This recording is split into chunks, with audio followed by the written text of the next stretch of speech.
إن الحمد لله نحمده ونستعينه ونستغفره ونؤمن به ونتوكل عليه ونعوذ بالله من شرور أنفسنا ومن سيئات أعمالنا من يهده الله فلا مضل له ومن يضلل فلا هادي له وأشهد أن لا إله إلا الله وحده لا شريك له وأشهد أن محمدا عبده ورسوله اللهم صل على محمد وعلى آل محمد كما صليت على إبراهيم وعلى آل إبراهيم إنك حميد مجيد اللهم بارك على محمد وعلى آل محمد كما باركت على إبراهيم وعلى آل إبراهيم إنك حميد مجيد أعوذ بالله من الشيطان الرجيم يا أيها الناس اتقوا ربكم الذي خلقكم من نفس واحدة وخلق منها زوجها وبث منهما رجالا كثيرا ونساء واتقوا الله الذي تساءلون به والأرحام إن الله كان عليكم رقيبا يا أيها الذين آمنوا اتقوا الله حق تقاته ولا تموتن إلا وأنتم مسلمون يا أيها الذين آمنوا اتقوا الله حق تقاته يا أيها الذين آمنوا اتقوا الله وقولوا قولا سديدا يصلح لكم أعمالكم ويغفر لكم ذنوبكم ومن يطع الله ورسوله فقد فاز فوزا عظيما أما بعد فإن أصدق الحديث كتاب الله وخير الهدي هدي محمد صلى الله عليه وسلم وشر الأمور محدثاتها وكل محدثة بدعة وكل بدعة ضلالة وكل ضلالة في النار. அளவற்ற அருளாளன் நிகரற்ற அன்புடையோன் அகிலத்தின் அதிபதி அல்லாஹ் ஒருவன், அவனுக்கே புகழனைத்தும். இறுதி தூதர் ஸல்லல்லாஹு அலைஹி வஸல்லம் அவர்கள் மீதும் அந்த தூதரை பின்பற்றி வாழ்ந்த உத்தம சஹாபாக்கள், தாபியீன்கள், அவர்களை துயர்ந்தவர்கள், இன்னும் மறுமை வரைக்கும் அந்த தூதரை பின்பற்றி வாழ்ந்து கொண்டிருக்கக்கூடிய மூமினான ஆண்கள், பெண்கள் அனைவர் மீதும் அல்லாஹ்வின் அருளும் அன்பும் என்றென்றும் உண்டாகட்டுமாக. புனித ஜுமாவுடைய கடமையை உயர்வாக கருதி அல்லாஹுடைய இல்லத்திலே நேரகாலத்தோடு ஒன்று கூடியிருக்கும் அல்லாஹ்வின் நல்லடியார்களே, அல்லாஹும் அவனுடைய தூதரும் எவைகளை எடுத்து நடந்தால் ஈருலகிலும் ஈடேற்றம் பெறலாம் என்று வழிகாட்டி இருக்கிறார்களோ அவைகளை எடுத்து நடக்குமாறும், எவைகளை விட்டும் தவிர்ந்து நடந்தால் நாளை மறுமையிலே ஜஹன்னம் என்று சொல்லப்படக்கூடிய நரகத்திலிருந்து விடுதலை பெற்றுக்கொள்ளலாமோ அவைகளிலிருந்து தவிர்ந்து கொள்ளுமாறு முதலில் எனக்கும் அப்பால் உங்களுக்கும் இறையச்சத்தை கொண்டு உபதேசம் செய்தவனாக இன்றைய குத்துபா பிரசங்கத்தின் தலைப்பாக நாம் தெரிவு செய்திருப்பது அல் இஸ்திகாமத்து ஃபித்தீன், மார்க்கத்தில் நிலைத்திருத்தல், இஸ்லாமிய மார்க்கத்தில் நாங்கள் நிலைத்திருத்தல். இதுக்கு இன்னும் ஒரு கருத்து நாங்கள் கொடுக்கலாம். அல் இஸ்திகாமா ஃபித்தீன், கொள்கையுறுதி என்ற கருத்தையும் நாங்கள் கொடுக்கலாம். ஏனென்று சொன்னால் இந்த தலைப்பை நாங்கள் தெரிவு செய்ததற்குரிய காரணம், உலகத்திலே தோன்றிய அனைத்து மதங்களுக்கு மத்தியில் இஸ்லாம் என்ற மார்க்கம் மாத்திரம்தான் எந்த பொய்களும் கலக்காமல், எந்தவித பித்தலாட்டங்களும் இல்லாமல், மனிதர்களுடைய கற்பனை கதைகளும் இல்லாமல் மறுமை வரைக்கும் நிலைத்திருக்கக்கூடிய மார்க்கமாக இந்த மார்க்கம் இருந்து கொண்டிருக்கிறது. திருமலையிலே அல்லாஹ் கூறுகின்ற போது இன்னத்தீன இந்தல்லாஹில் இஸ்லாம், அல்லாஹ்விடத்தில் அங்கீகரிக்கப்பட்ட ஒரே ஒரு மார்க்கம் இந்த உலகத்தில் இருக்குமாக இருந்தால் அது இஸ்லாமிய மார்க்கமாகத்தான் இருந்து கொண்டிருக்கும். அந்த அளவுக்கு இந்த மார்க்கம் வியாபித்து உலகளாவிய ரீதியிலே இன்றைக்கு பிரித்தானியா போன்ற நாடுகளிலே 50% மக்கள் இஸ்லாத்தை தழுவி கொண்டிருக்கக்கூடிய செய்திகளை நாங்கள் சமூக வலைத்தளங்களின் ஊடாக காணக்கூடியதாக இருக்கின்றது என்று சொன்னால் இஸ்லாமிய மார்க்கம்தான் அல்லாஹ்விடத்திலே அங்கீகரிக்கப்பட்ட ஒரு மார்க்கமாக இருந்து கொண்டிருக்கிறது. இந்த மார்க்கத்தை கொள்கையாக கொண்டிருக்கக்கூடிய நாம் இந்த மார்க்கத்திலே இஸ்திகாமத்தாக நிலைத்திருக்க வேண்டும். இஸ்திகாமத் என்று சொல்லப்படக்கூடிய அந்த வார்த்தைக்கு அரபு வரைவிலக்கணங்களை எடுத்துக்கொள்கின்ற போது இந்த ஜும்மாவுடைய நேரம் இடம் கொடுக்காது. இருந்தாலும் ஒரு விடயத்தை மாத்திரம் சுருக்கமாக கூறிவிடலாம் என்று நினைக்கின்றேன். அல் இஸ்திகாமா என்பது ஹிய லுசூமு தீனில்லாஹி தபாரக வ தஆலா, அல்லாஹுடைய மார்க்கத்தை நாங்கள் பற்றி பிடித்து, லுசூம் என்பது பற்றி பிடித்தல், அந்த மார்க்கத்தை பற்றி பிடித்து உள்ரங்கமாகவும் வெளிரங்கமாகவும் இந்த மார்க்கத்தை பற்றி பிடிக்கக்கூடியவர்களாக நாங்கள் இருக்க வேண்டும். அதே நேரத்தில் சபாத்து அலல் ஹக், சத்தியத்தின் மீது உறுதியாக இருக்க வேண்டும். அதே போன்று வல் இஸ்திம்ரார், உறுதியாக இருப்பதோடு மாத்திரம் நின்று விடாமல் தொடர்ந்தேச்சியாக அந்த சத்தியத்தில் நாங்கள் மனம் தளராது சடைவடைந்து விடாது, சமரசத்துக்கு இடம் வைக்காது அந்த கொள்கையிலே நாங்கள் நிலைத்திருக்க வேண்டும் என்பதுதான் இந்த இஸ்திகாமத் என்று சொல்லப்படக்கூடிய அந்த வார்த்தைக்கு வரைவிலக்கணமாக இருந்து கொண்டிருக்கிறது. கண்ணியத்துக்குரிய சகோதரர்களே, இப்படிப்பட்ட இந்த மார்க்கத்தில் இருந்து கொண்டு இந்த மார்க்கத்தில் நிலைத்திருக்க வேண்டும் என்பதற்காக வேண்டி நபி நூஹ் அலைஹிஸ்ஸலாம் அவர்களுடைய காலந்தொட்டு இந்த இஸ்லாமிய சமூகம் பல்வேறு தியாகங்களை செய்து வந்திருக்கிறது, பல்வேறு சொல்லனா துன்பங்களை செய்து வந்திருக்கின்றது. அவர்களுடைய தியாகங்களை சொல்லி மாள முடியாத அளவுக்கு கோடிக்கணக்கான தியாகங்களை இஸ்லாமியர்கள் இந்த மார்க்கத்திலே நிலைத்திருக்க வேண்டும் என்பதற்காக வேண்டி செய்து வந்திருக்கிறார்கள். நபி நூஹ் அலைஹிஸ்ஸலாம் அவருடைய காலந்தொற்று இன்று வாழக்கூடிய முஸ்லிம்கள் வரைக்கும் இந்த மார்க்கத்துக்காக வேண்டி, இந்த மார்க்கத்திலே நிலைத்திருக்க வேண்டும் என்பதற்காக வேண்டி, அணு அளவும் பிசகிவிடக்கூடாது என்பதற்காக வேண்டி, சருகிவிடக்கூடாது என்பதற்காக வேண்டி இந்த மார்க்கத்திலே நிலைத்திருக்கின்ற போது சொல்லனா துன்பங்களையும் கஷ்டங்களையும் அனுபவித்து கொண்டிருக்கிறார்கள். எங்களுக்கெல்லாம் தெரியும், நாங்கள் வரலாறுகளிலே மார்க்க உபன்யாசங்களிலே செவிமடுத்திருக்கின்றோம். இஸ்லாமிய மார்க்கம் என்பது ஒரு இலகுவாக கிடைத்த மார்க்கம் கிடையாது. உச்சந்தலையில் வாள்கள் வைக்கப்பட்டு இரண்டாக பிளக்கப்பட்டு பிளந்த இரண்டு உடல்களுக்கும் நடுவால் நடந்த கொடூரக்காரர்கள் இந்த இஸ்லாத்தை ஏற்றுக்கொண்டதன் காரணமாக அநியாயம் செய்தார்கள். இரும்பு சீப்புகளால் அவர்களுடைய உடல்கள் வாரப்பட்டது. நெருப்புகளிலே தீக்குண்டங்களிலே தூக்கி போடப்பட்டார்கள்.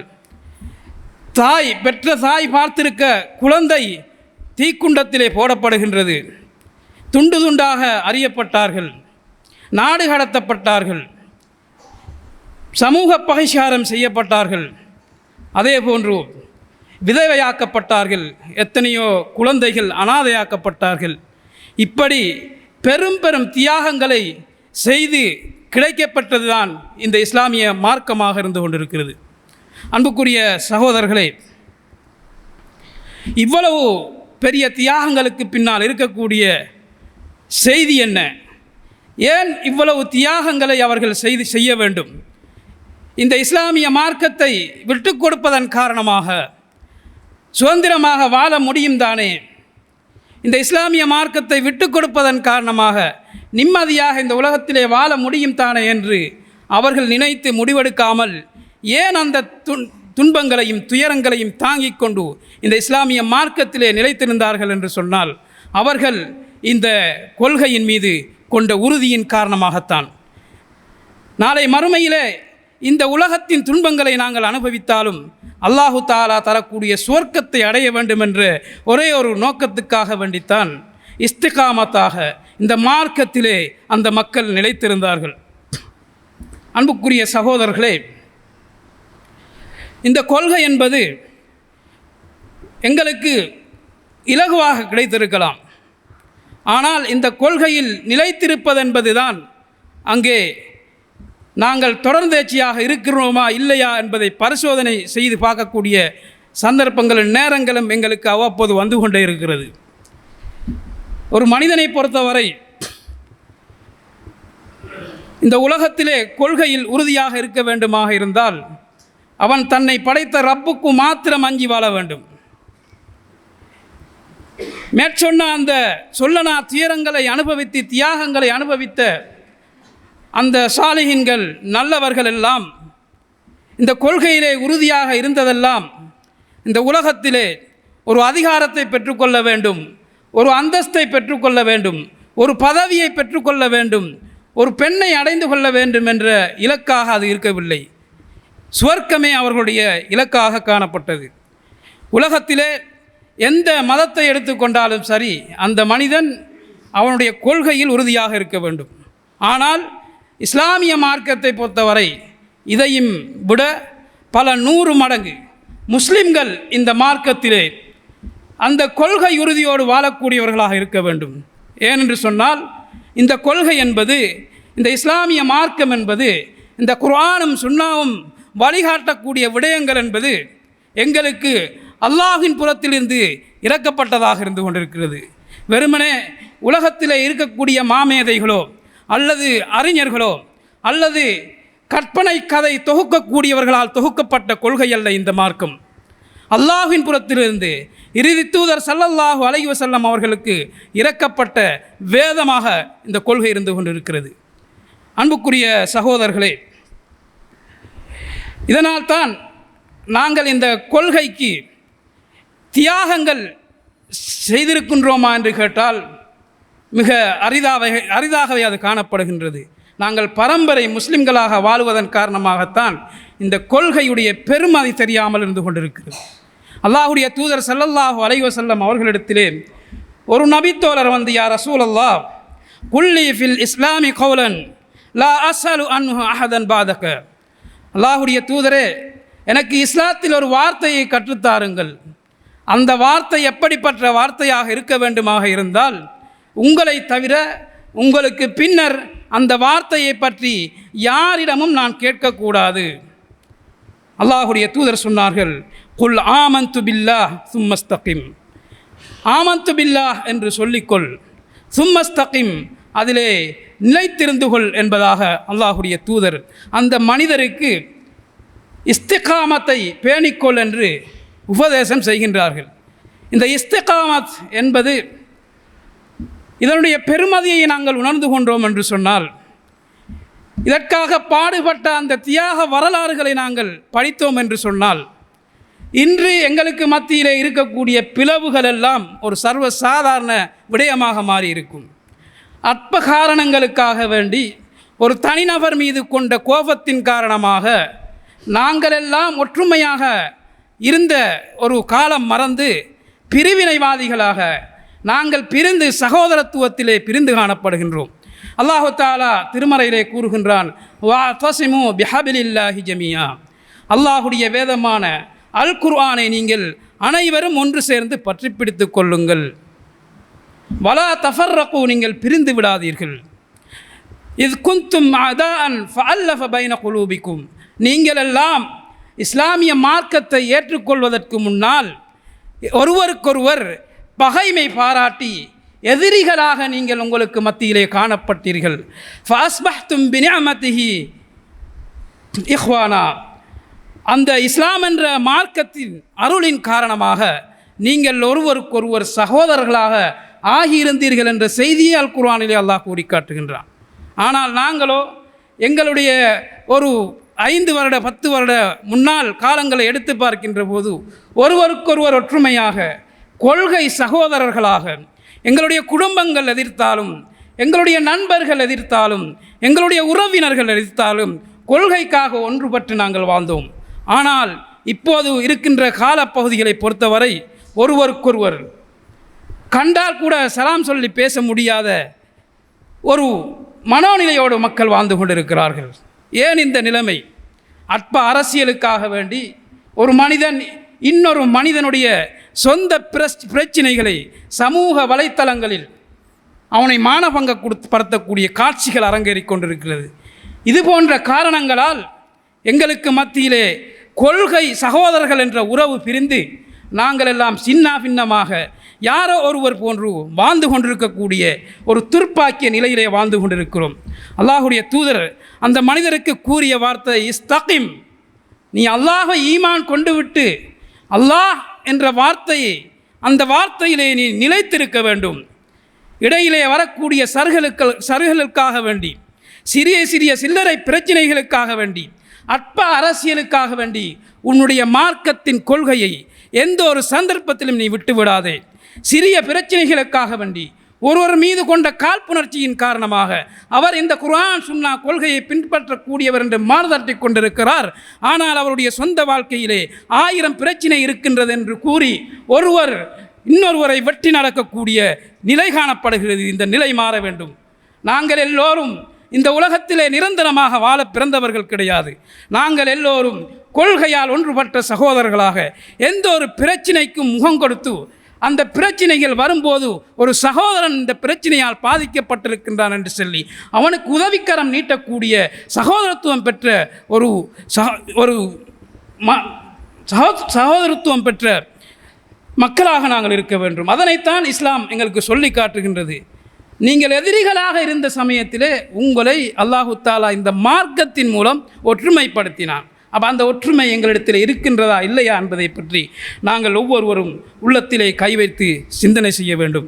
அன்புக்குரிய சகோதரர்களே, எங்களுடைய தலைகளிலே வாள் வைக்கப்பட்டாலும், எங்களுடைய நெற்றி பொட்டுகளிலே துப்பாக்கி வைக்கப்பட்டாலும், எங்களுடைய கழுத்துக்களிலே கத்திதான் வைக்கப்பட்டாலும் நாங்கள் கொண்ட கொள்கையை எந்த ஒரு சந்தர்ப்பத்திலும் விட்டுவிடக்கூடாது என்பதில் நாங்கள் கவனமாக இருக்க வேண்டும். ஆனால் நாங்கள் கொள்கையை பற்றி படித்திருக்கிறோம், அல்லது சிலர் படிக்காதவர்களுக்கு அது படிக்க வேண்டிய சந்தர்ப்பங்களிலிருந்தும் தவறவிட்டு கொண்டிருக்கிறோம், அல்லது கொள்கையை பற்றி தெரிந்தும் கூட அதிலே ஒரு அலட்சிய போக்கோடு வாழ்ந்து கொண்டிருக்கிறோம். நீ என்ன கொள்கையிலே வாழ்ந்து கொண்டிருக்கிறாய்? நீ கொண்ட கொள்கையிலே உறுதியாக இருக்கின்றாயா என்ற கேள்வி எங்களை நோக்கி தொடுக்கப்பட்டால் ஆம் என்று துணிச்சலாக பதில் சொல்லக்கூடியவர்கள் எங்களில் எத்தனை பேர் இருக்கிறோம்? அன்புக்குரிய சகோதரர்களே, ஏனென்று சொன்னால் எங்களில் அதிகமானோர் கொள்கையை பற்றி தொழுகையிலே கொள்கையை விளங்கி இருக்கிறார், பிதுஅத்திலே கொள்கையை விளங்கி இருக்கிறார், அதே போன்று கத்தம் பாத்தியா ஓதக்கூடாது என்பதிலே கொள்கையை விளங்கி இருக்கின்றார். ஆனால் பண்பாட்டு ரீதியான அஹ்லாக் ரீதியான விடயங்களிலே கொள்கை அவரிடத்திலே ஜீரோவாக காணப்படுகிறது, ஒரு சிலரை தவிர. அல்லாஹ்வுடைய தூதர் ஸல்லல்லாஹு அலைஹி வஸல்லம் அவர்கள் அஹ்லாக் நட்பண்புகள் மூலம்தான் இந்த கொள்கையை வளர்த்தெடுத்தார்கள். அவர்களுடைய நடைமுறை வாழ்க்கை கொண்டுதான் இந்த கொள்கையை வளர்த்தெடுத்தார்கள். வெறுமனே நாவளவில் பேசுவதை கொண்டு, வெறுமனே பேச்சளவில் பேசுவதை கொண்டு அந்த கொள்கையை வளர்த்தெடுக்கவில்லை. பேசுவதை கொண்டு நானும் தான். பேசுவதன் மூலம் ஒருவர் கொள்கையில் உறுதியாக இருக்கின்றாரா என்று கேட்டால் கிடையாது. உள்ளத்தால் மாத்திரம் நம்பி இருக்கிறார், ஆனால் செயலிலே இல்லை என்று சொன்னால் கிடையாது. உள்ளத்தால் நம்பி இருக்க வேண்டும், அவர் செயலிலே கொண்டு வர வேண்டும். அல்லாஹை பற்றிய உறுதியான நம்பிக்கையிலே அவர்கள் இஸ்திகாமத்தாக இருக்க வேண்டும். ஆனால் எங்களிடத்திலே கொள்கையை பற்றிய தெளிவு கிடையாதன் காரணமாகத்தான் நாங்கள் எல்லாம் மாற்று மத கலாச்சாரங்களை பின்பற்றக்கூடியவர்களாக இருக்கிறோம். பௌத்தர்களுடைய கலாச்சாரம், அவர்களுடைய கொள்கையை நாங்கள் விட்டுக் கொடுக்க முடியாதவர்களாக இருக்கிறோம். யூதர்களுடைய கொள்கையை நாங்கள் விட்டுக் கொடுக்க முடியாதவர்களாக இருக்கிறோம். கிறிஸ்தவர்களுடைய கொள்கையை விட்டுக் கொடுக்க முடியாதவர்களாக இருக்கிறோம். இந்துக்களுடைய கொள்கையை விட்டுக் கொடுக்க முடியாதவர்களாக இருக்கிறோம். ஏன்? இந்த கொள்கை பற்றிய தெளிவு எங்களிடத்திலே கிடைக்காததன் காரணமாக, அல்லது அதனை பற்றி அறியாததன் காரணமாக, அல்லது அதனை அறிந்திருந்தும் கூட கொள்கையில் நிலைத்திருக்காததன் காரணமாக. மாற்று மத கலாச்சாரங்கள், எங்களுடைய வீடுகளிலே நடக்கக்கூடிய திருமணங்களை எடுத்துக்கொள்ளுங்கள். ஒரு வாலிபன் குர்ஆன் சுன்னா கொள்கையிலே வாழ வேண்டும் என்று சிறு வயதிலிருந்து அந்த கொள்கையிலே பிடிப்பு எடுத்து அவன் வாழ்ந்து நடக்கின்றான். திருமணம் என்ற விடயத்தை அடைகின்ற போது அங்கே கொள்கையிலே நிலைத்திருக்கின்றானா இல்லையா என்பது கேள்விக்குறியாக இருக்குது.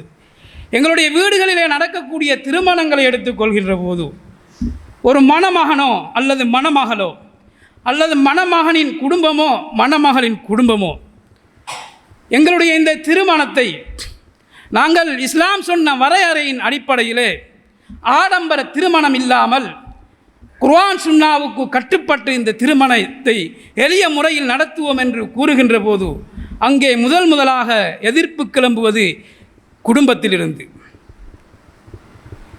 இந்த திருமணத்திலே மணப்பெண்ணை அலங்கரித்து ஊரறிய அந்த பெண்ணை மக்களெல்லாம் பார்க்கக்கூடிய ஒரு காட்சி பொருளாக வைக்கக்கூடாது. இந்த திருமணத்தை நடத்துகின்ற போது ஆண் பெண் கலப்பு இருக்கக்கூடாது. இந்த திருமணத்தை நடத்துகின்ற போது அந்நிய கலாச்சாரங்கள், மருதாணி இடுதல், மேக்கப் பண்ணுதல், இது போன்ற மோசமான கலாச்சாரங்கள் இருக்கக்கூடாது என்று சொல்லப்படுகின்ற போது அந்த சந்தர்ப்பத்திலே குடும்பத்திலிருந்து வரக்கூடிய எதிர்ப்பு என்னவென்று சொன்னால், வாழ்க்கையிலே ஒரே ஒரு முறைதான் இந்த திருமணம் போன்ற ஃபங்க்ஷன்கள், நிகழ்வுகள் ஏற்படுகின்றது. எங்களுடைய இந்த திருமணத்தை நாங்கள் எல்லோரும் சேர்ந்து மகிழ்ச்சிகரமாக சந்தோஷமாக நடத்தி முடிப்போம் என்று மார்க்கத்தை விட்டுவிட தயாராக இருக்கிறார்கள்.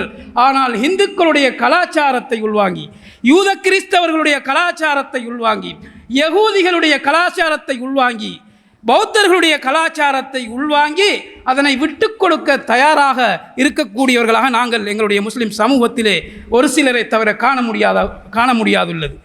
அந்த அளவுக்கு எங்களுடைய மார்க்கத்தை விட்டு கொடுப்பதற்கும் எங்களுடைய கலாச்சாரத்தை விட்டு கொடுப்பதற்கும் தயங்காத நாம் பிற கலாச்சாரத்தை நாங்கள் உள்வாங்கி எடுத்து மனித திருப்திக்காக வேண்டி எங்களுடைய காரியத்தை முடிப்பதில் கனகச்சிதமாய் இயங்கிக் கொண்டிருக்கின்றோம் என்று சொன்னால் சிந்தித்து பாருங்கள், இந்த மார்க்கத்திலே நானும் நீங்களும் முஸ்லிம்கள் என்று சொல்லப்படக்கூடியவர்களும் நிலைத்திருக்கிறார்களா என்று.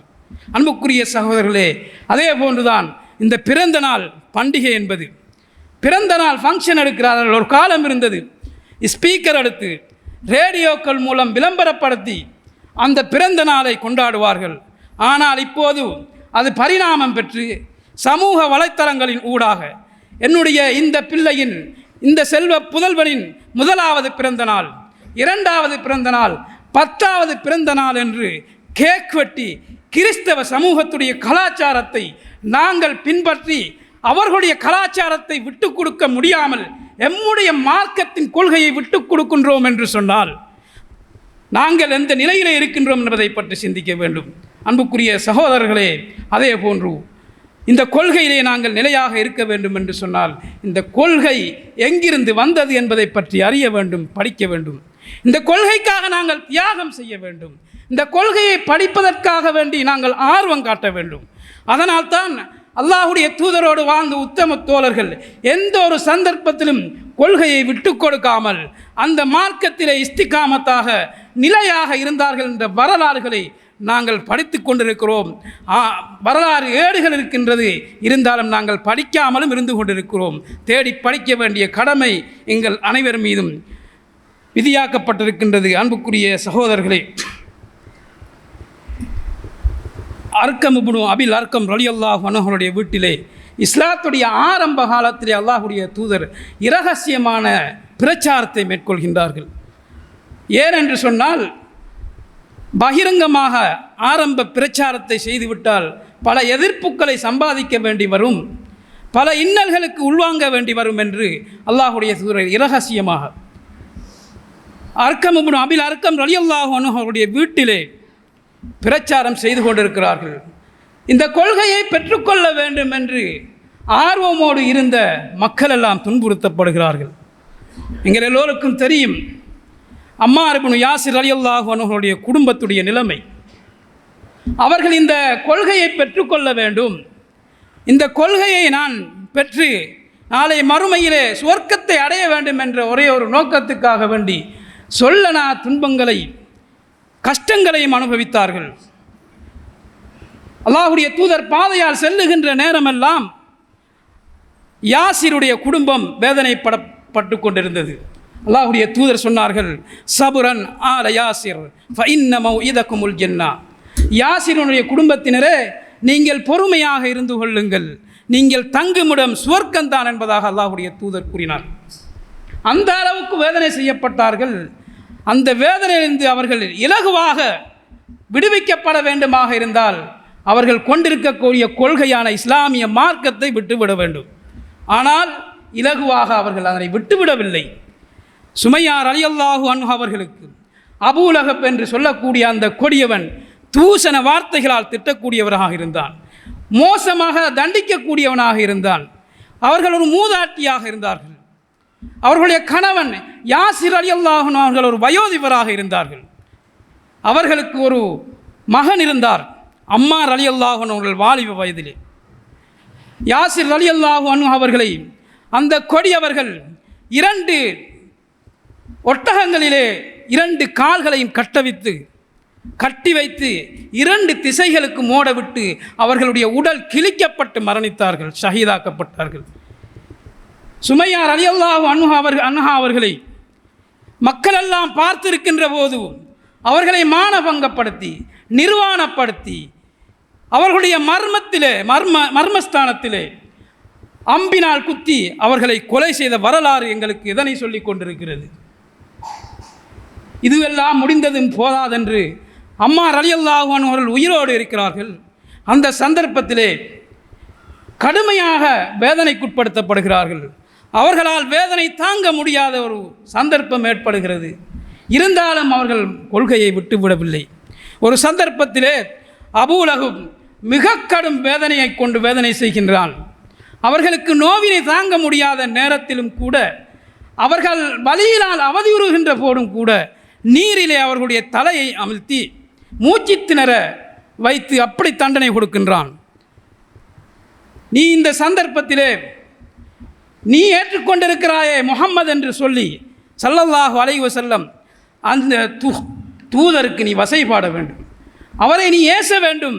ஏசினால் உன்னுடைய இந்த தண்டனையிலிருந்து நீ பாதுகாப்பு பெறுவாய் என்று அபூ லஹப் கூறிய போது அவர்கள் மறுத்தார்கள்.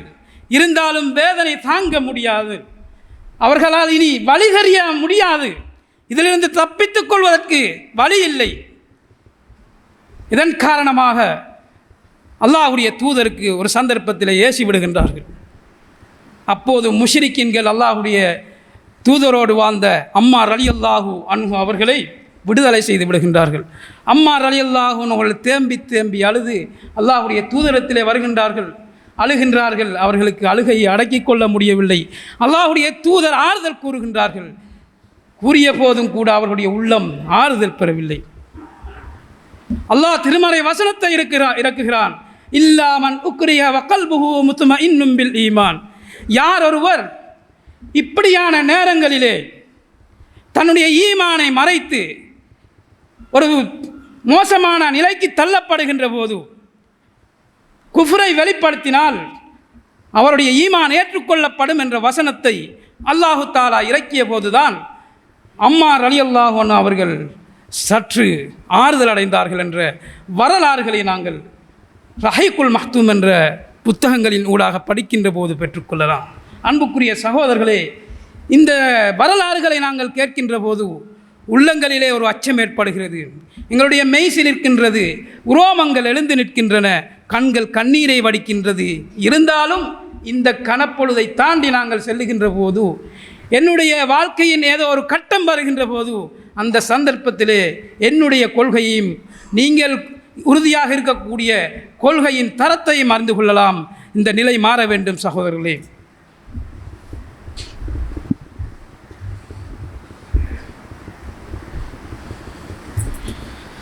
அல்ஹம்துலில்லாஹி வஸ்ஸலாத்து வஸ்ஸலாமு அலா ரசூலில்லாஹி முஹம்மது இப்னு அப்துல்லாஹ் அம்மா பாத்.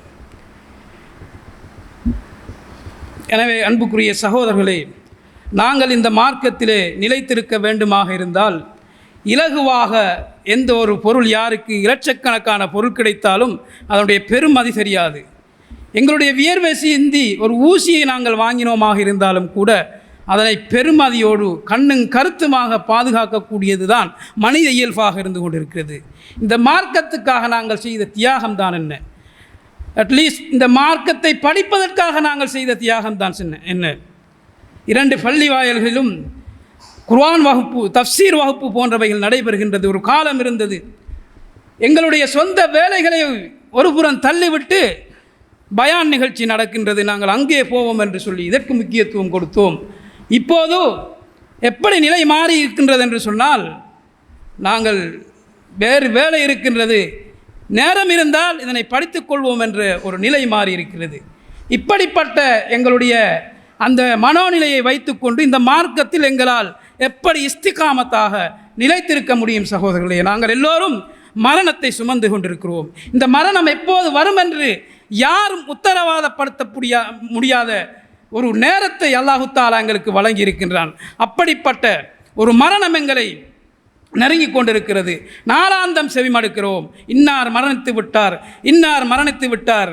நாளை நானோ நீங்களோ என்னுடைய மரண செய்தியோ உங்களுடைய மரண செய்தியோ எங்களுடைய காதுகளுக்கு கிட்டலாம். அது வரைக்கும் இந்த கொள்கையிலே நாங்கள் நிலைத்திருந்ததற்கான இன்னொரு ஆதாரம் இருக்கிறது சகோதரர்களே. அல்லாஹ் மாத்திரம் அறிந்தவனாக இருக்கிறான் எங்களுடைய உள்ளங்களை. ஆனால் எங்களுடைய உள்ளங்களை நாங்கள் ஒவ்வொருவரும் முஹாசபா செய்து பார்க்கின்ற போது எங்களுடைய தரத்தை புரிந்து கொள்ளலாம். நாங்கள் மரண தருவாயிலே இருக்கின்ற போது சுவர்க்கத்தின் கஃனோடு சில வானவர்கள் வருவார்கள், நரகத்தின் கஃனோடு சில வானவர்கள் வருவார்கள். நரகத்தின் கஃனோடு வருகின்ற அந்த வானவர்கள் ஒரு விகாரமான தோற்றத்தோடு நீல நிற கண்களை உடையவர்களாக, பார்ப்பதற்கு அச்சம் தோணக்கூடிய நிலையிலே அவர்களுடைய தோற்றம் காணப்படும். மரண தருவாயிலே இருக்கக்கூடிய ஒரு மனிதனுக்கு அவரை சுற்றி அவருடைய உறவுகள் இருக்கலாம், ஆனால் அவருடைய உயிர் கைப்பற்றப்படுகின்ற அந்த சமயத்திலே அந்த வானவர் அவரை நோக்கி பார்த்து கொண்டிருப்பார். நரகத்தின் கஃன் துணியை கொண்டு வந்திருப்பார். ஒரு பாவியாக இருந்தால் அல்லாஹ் பாதுகாக்க வேண்டும். இந்த நிலைக்கு எங்களுடைய இஸ்திகாமத் மார்க்கத்துடைய கொள்கை உறுதி இருக்கின்றதா? அல்லது கொள்கை உறுதியின் காரணமாக ஒரு மலக்கு வருவார், எங்களுடைய உயிர் பறிக்கப்படுகின்ற சந்தர்ப்பத்திலே சுவர்க்கத்தின் கஃனாடைகளோடு வருவார், அழகிய தோற்றத்தோடு வருவார். இப்படிப்பட்ட நிலையிலே எங்களுடைய உயிர் கைப்பற்றப்பட வேண்டுமா இல்லையா என்பதை நாங்கள் கொண்டிருக்கக்கூடிய கொள்கையின் உறுதி தீர்மானிக்கும். அல்லாஹு தஆலா தன்னுடைய திருமறையிலே கூறுகின்றான், இந்த கொள்கையிலே உறுதியாக இருந்தவர்களுடைய இறுதி முடிவை பற்றி. இன்னல்லதீன காலு ரப்புனல்லாஹ், எவர்கள் எங்களுடைய இறைவன் அல்லாஹ் தான் என்று கூறிக்கொண்டு சும்மஸ்தகாமும் அதிலே நிலைத்திருந்தார்களோ. எங்களுடைய இறைவன் அல்லாஹ் தான் என்று கூறிவிட்டால் நாங்கள் வார்த்தையோடு மாத்திரம் விட்டுவிடக்கூடாது. அல்லாஹ் எதனை எங்களுக்கு சொல்லி இருக்கின்றானோ அவனை வணங்க வேண்டும், அவனை மாத்திரம் வணங்க வேண்டும், அவனுக்காகவே அறுத்து பலியிட வேண்டும், இணை வைக்கக்கூடாது, அவனுடைய கட்டளைகளை நிறைவேற்ற வேண்டும், அவனுடைய தூதரின் உபதேசங்களை செவிமடுத்து வாழ்க்கையில் நடக்க வேண்டும். இப்படிப்பட்ட நிலையிலே நாங்கள் வாழ வேண்டும். ரப்புன் அல்லாஹ் என்ற வார்த்தையை மாத்திரம் கூறிவிட்டு அந்த வார்த்தைக்குரிய வாழ்க்கை நாங்கள் வாழவில்லை என்று சொன்னால் பின்னால் வரக்கூடிய அந்த செய்தி மரண தருவாயிலே எங்களுக்கு ஏற்படாது. அல்லாஹ் தான் என்று கூறிக்கொண்டு அதிலே உறுதியாக இருந்தவர்களுக்கு தத்தனஸ்ஸலு அலைஹிமுல் மலாயிகா, வானவர்கள் அணி அணியாக அவர்களிடத்திலே இறங்குவார்கள்.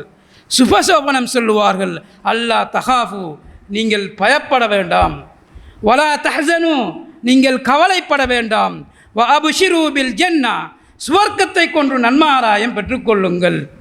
குன்தும் துஅதூன், அந்த சுவர்க்கம் எப்படிப்பட்டது என்று சொன்னால் நீங்கள் அல்லாஹ்வை ஏற்றுக்கொண்டு அதிலே இஸ்திகாமத்தாக நிலைத்திருந்ததன் காரணமாக உங்களுக்கு அந்த சுவர்க்கம் இருக்கிறது. இந்த உலகத்திலும் நஹ்னு அவுலியாஉக்கும் ஃபில் ஹயாத்தி துன்யா வ ஃபில் ஆஹிரா, நாங்கள் தான் இந்த உலகத்திலும் உங்களுக்கு உற்ற நண்பர்களாக இருந்தோம், மறுமையிலும் நாங்கள் தான் உங்களுக்கு உற்ற நண்பர்களாக இருப்போம் என்ற சுபசோபன செய்தியை அல்லாஹு தஆலா கொள்கையிலே உறுதியாக இருந்த அந்த சாலிகான மனிதருக்கு மரண தருவாயிலே வழங்க காத்து கொண்டிருக்கின்றான். எனவே அன்புக்குரிய சகோதரர்களே, எங்களுடைய கொள்கையை பேச்சளவிலே மாத்திரம் நாங்கள் பேசிக்கொண்டிருக்காமல் முடியுமான வரை இந்த மார்க்கத்தை படித்து அந்த மார்க்கத்திலே நிலைத்திருந்து மரண தருவாயிலே மலக்குமார்களுடைய சுபசோபன செய்தியோடு எங்களுடைய உயிர் பறிக்கப்பட்டு நாளை மறுமையிலே ஜன்னத்துல் ஃபிர்தௌஸ் என்ற சுவர்க்கத்தை அடையக்கூடிய பாக்கியத்தை எனக்கும் உங்களுக்கும் அல்லாஹ் தந்தரல வேண்டும் என்று பிரார்த்தித்து முடித்துக் கொள்கின்றேன். வா ஆகிரு தஅவானா அல்ஹம்துலில்லாஹி ரப்பில் ஆலமீன்.